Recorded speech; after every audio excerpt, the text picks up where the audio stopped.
We're back in the Mateses in southern Italy again. Every day when I wake up, I count my blessings that I'm happy and healthy, especially with such great friends as Luciano and Max.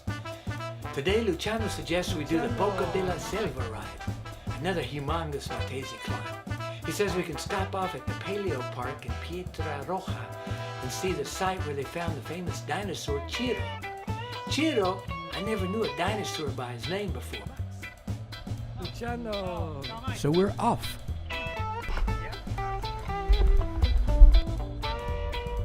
Max flats before we get out of town, but he pops in a tube and away we go.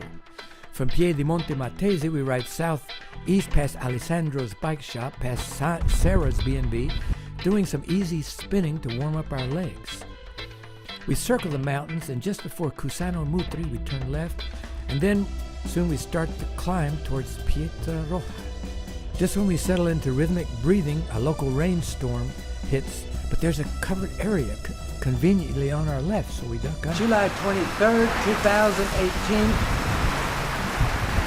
We had to take some cover on the Bocca della Selva. Max says the Bocca climb was used in the 2016 Giro d'Italia. Maybe we can check out the Giro history at the Bocca village on top. There's supposed to be some ski runs up there too. Geography, paleontology, history of ski and cycle racing. This ride has it all. From our shelter, we can look up the valley and just make out the V between the two peaks where the pass is, the Bocca della Selva. So named because the trees there are thick and overgrown like a jungle. The rain has stopped. We're getting ready to continue the climb. Not super steep, but it's continuous. It's a workout. It's fun to breathe deep and rhythmically. It's either go to the gym or these deserted mountains, your choice. We're feeling pretty good. It's a great climb. We're having fun with fitness. When we arrive at the outskirts of Pietraroja, we stop to take photos of the town sign that features our baby dinosaur, Ciro. Here he is. Ciro is the first dinosaur fossil ever to be found in Italy. He lived in the Cretaceous period about 113 million years ago. Finding Ciro gave the Italian paleontologist tremendous publicity because all of Ciro's organs and even the contents of his stomach were all preserved by a calcium replacement process of nature. Ciro was less than 3 weeks old when he died. He was about 20 inches long. His parents were estimated to be about 6.5 feet long. Scary. Italian scientists performed a paleoautopsy on Ciro using a scanning electron microscope. Their microanalysis revealed incredible biologic structures, ligaments, muscles, blood vessels, cells, and the remains of Ciro's last meal. Ciro's stomach contained lizards and fish they say were fed to him by his parents. These unprecedented details learned about the life and feeding habits of a baby dinosaur was called the discovery of the century for paleontology. No wonder Italy was gaga about Ciro. Well, so it's now it's time to take our prerequisite selfie. So we line up. Countless articles, books, and videos celebrate Ciro's life. Dying and being preserved for 100 million years was a good career move for Ciro. He is tops. Okay, they've studied Ciro's last lunch. Now it's time to stop for our lunch. We ride into town, gawking for a moment at the Jurassic bar, then on to the Della. Made to order sandwiches. Yum, this deli has everything, including conversation with your order. Doesn't take us long to scarf down our lunch, then on to the limestone excavation site where Ciro was found in 81, 40 years ago.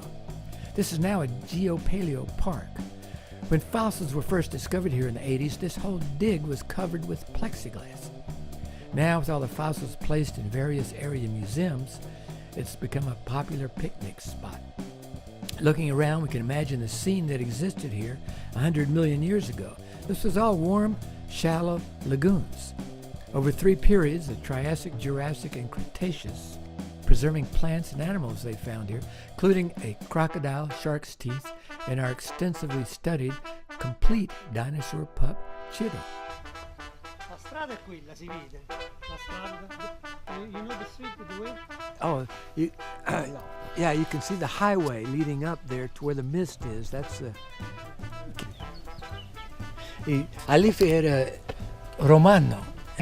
Camp, and the Roman control over the zone. The four town is Venafro, Boiano, Sepino, Alife.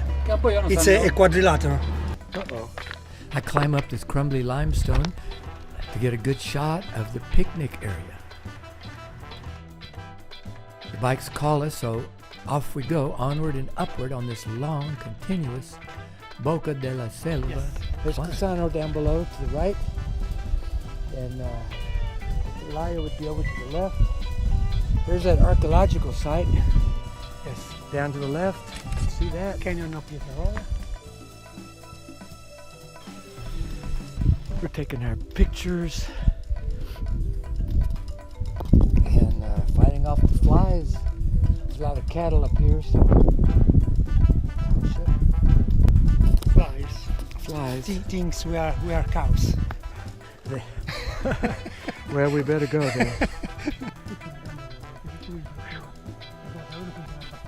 Flies or something else. We're getting out of here.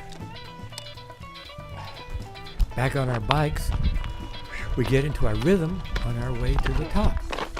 And it gets pretty steep. I'll be serpentining, doing S-turns, because this altitude really wears you out.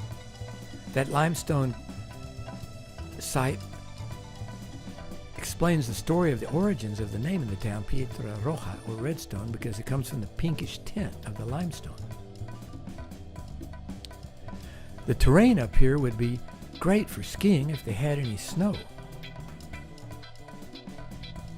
Actually, between 2005 and 2008, there was an active downhill ski area here, used on the national FSI circuit, as we see in these photos of snow and happy skiers in an interview with my friend Sarah and her husband. Sadly, with global warming, perhaps the lifts are abandoned, so forget about it. But a cross-country trail is still in use, as well as a number of great hiking trails. One long trail starts from here, the village, at the top of the pass, and goes all the way to the summit of Mount Mutria at 6,000 feet. Here in the village we find 3 or 4 tourist shops and a couple of hotels closed for the off-season.